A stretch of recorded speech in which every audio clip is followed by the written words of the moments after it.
झांसी में एक प्रेमी जोड़ा 50,000 का सोना लेकर रफू चक्कर हो गया। जहां सीसीटीवी फुटेज के आधार पर पुलिस ने दोनों आरोपियों को गिरफ्तार किया। गौर करने वाली बात है कि प्रेमी प्रेमिका ने सोने की चेन खरीदी और जब पेमेंट का समय आया तो 50,000 के यूपीआई पेमेंट का स्क्रीनशॉट दिखाकर वो भाग गए। जब ज्वेलर ने अकाउंट चेक किया तो पता चला कि पेमेंट आया ही नहीं। शिकायत के बाद कोतवाली पुलिस ने सीसीटीवी फुटेज के आधार पर प्रेमी जोड़े को गिरफ्तार किया। तारीख को दो दो जने आए। उसमें एक लड़का था और एक लड़की। लड़के की उम्र करीब करीब 25 साल होगी और लड़की की करीब 17-18। तो उन्होंने हमसे जंजीर मांगी कि जंजीर दिखा दीजिए, सोने की जंजीर, और उसकी कॉस्ट करीब 50-60 हज़ार के बीच में हो। तो उसी हिसाब से हमने 4 ग्राम की करीब की जंजीर उन्हें दिखाई। उसकी कॉस्ट हुई थी 50,800 रुपये।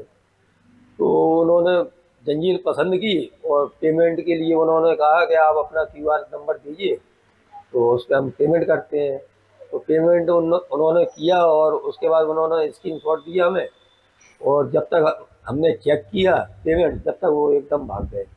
ये मामला है 29 तारीख का। ये हमारे मित्र हैं जितेंद्र जी। इनकी सोने चांदी की सराफा बाजार में दुकान है, सिल्वर पैलेस के नाम से। ये अपनी दुकान पर बैठे थे तो इनकी दुकान पर एक लड़का एक लड़की आए और उन्होंने इनसे सोने की चेन दिखाने के लिए कहा। तो उन्होंने उनको सोने की चेन दिखाई।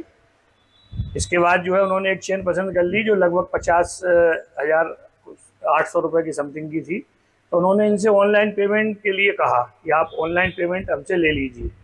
तो ये ऑनलाइन पेमेंट चलाते नहीं थे, तो इन्होंने एक नंबर दे दिया कि इस पर आप कर दो।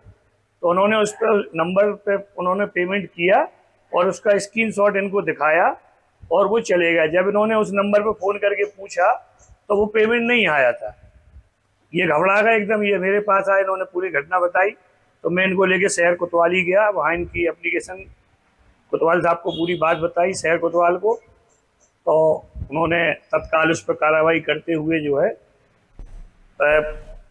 अभियुक्तों की गिरफ्तारी की, उनको माल बरामद किया